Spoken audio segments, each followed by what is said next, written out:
A college student obsessed with becoming a social media influencer suddenly receives the kind of message she's been dreaming about. An anonymous DM from someone claiming to be a producer for a viral prank show, offering her everything she's been chasing: fame, sponsorships, and a platform, all in exchange for pulling off one simple stunt.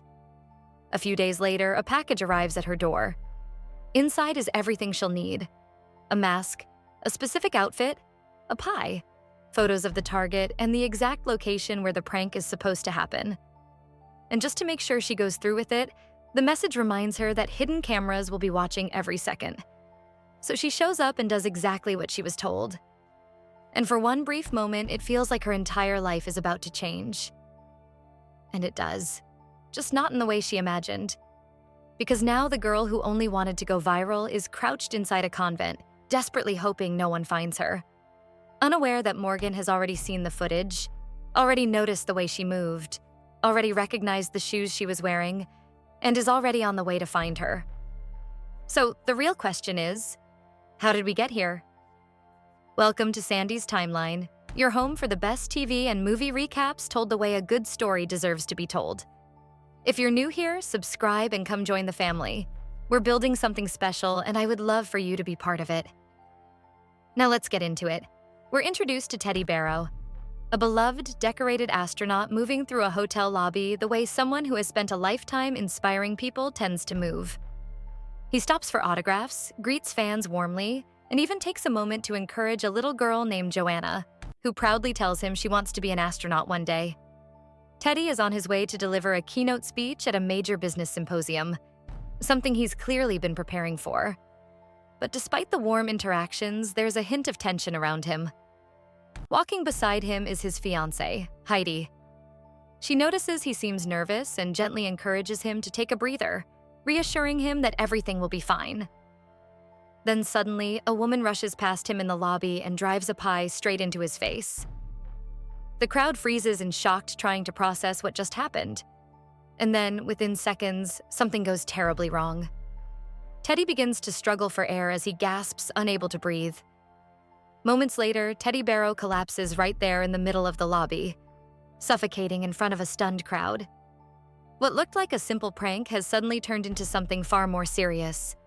Morgan and Karadec arrive at the scene, and the first question out of Morgan's mouth is the same one everyone else is thinking. How do you kill someone with a pie? According to Oz, the medical examiner ruled out a toxic or airborne substance. If something like that had been involved, the people standing close to Teddy would have shown symptoms as well. But no one else was affected. For now, the exact cause of death is still unclear. And because the incident happened in such a public space, the list of potential suspects is practically endless. But surveillance footage begins to narrow things down.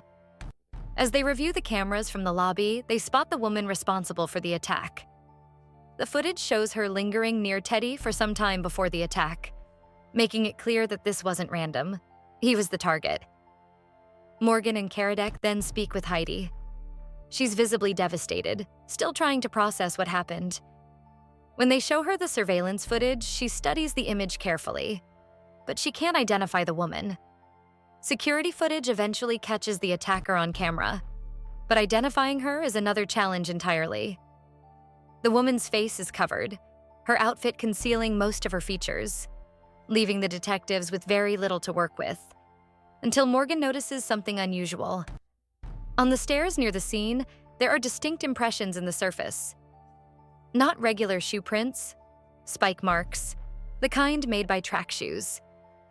Looking closer, Morgan realizes the spikes are clustered toward the front of the sole, a design typically used by competitive sprinters who rely on explosive speed. The shoes themselves stand out too, custom-colored red with a black heel stripe, a style commonly worn by athletes. Oz checks nearby schools and confirms there's only one college in the area with a Division I track and field program, St. Emily's Women's College. So they pull the team roster. And when they narrow it down to sprinters who match the profile, only one name comes up: Arden Prescott. Morgan and Karadec head to St. Emily's College looking for Arden Prescott, but she's nowhere to be found. What they do find inside her dorm room, however, speaks volumes. Sitting in the trash is an empty pie box, the kind that could have been used in the attack. And pinned to the board on the wall is a newspaper clipping about her track coach and choir director, Sister Lucy. That gives them their next lead. When they track Sister Lucy down, she initially denies knowing where Arden is. But Morgan quickly notices something about her behavior. Every time she lies, she starts self-soothing, small, nervous gestures that give her away. Morgan gently presses her on it, and eventually, Sister Lucy gives in. She leads them to a room inside the convent where Arden has been hiding. When they find her, it's clear she's completely devastated. She's already seen the news, and she had no idea the prank she carried out would end with someone dying, because what the team later discovers is far more disturbing. The pie had been laced with VX nerve agent, a weapon-grade chemical. The moment it comes into contact with skin, it causes rapid paralysis and death. Arden insists she had no idea. She explains that she had been recruited online by someone posing as a producer for a viral prank channel. The message promised exactly what she'd always wanted: viral fame, followers, and brand deals, all in exchange for pulling off the stunt. She was a college student desperate to go viral, and someone far more calculated had used her as the weapon. Because if Arden didn't know what was in that pie, then who did? Morgan starts digging into Teddy's world, and what she uncovers shifts the entire direction of the case. On the surface, Teddy Barrow had recently been meeting with Russian contacts. Nothing unusual for an astronaut. International cooperation is standard in that field. But inside certain intelligence circles, it raised quiet concern. Some people believed Teddy had become too comfortable, too open, potentially sharing things he shouldn't. For a moment, the case tilts toward espionage, a spy angle, a deliberate assassination tied to classified information. But Morgan doesn't stay on the surface. She goes back to the small details everyone else overlooked: the pen Teddy always carried, the precise phrasing in his speech, the subtle tremor in his hand no one commented on. And then it all clicks into place. Teddy Barrow had brain cancer, recently diagnosed, and in his mind, the cause wasn't random. It was space radiation from his years of missions beyond Earth. That keynote speech he was preparing to deliver wasn't just another inspirational address. It was a revelation. Teddy was going to stand in front of that symposium and tell the truth. That space radiation had given him terminal cancer, that private space exploration needed to be halted until it could be made safe, and that the industry he had devoted his life to had ultimately cost him that life. It would have detonated everything: his legacy, billions in contracts, and the future of an entire industry. Morgan and Karadec bring Heidi back in, Teddy's fiancée, the last person seen with him before his death, and they lay it all out. They found Teddy's original speech on his home computer. Not the version he delivered, but the one he was meant to give, because Heidi had changed it.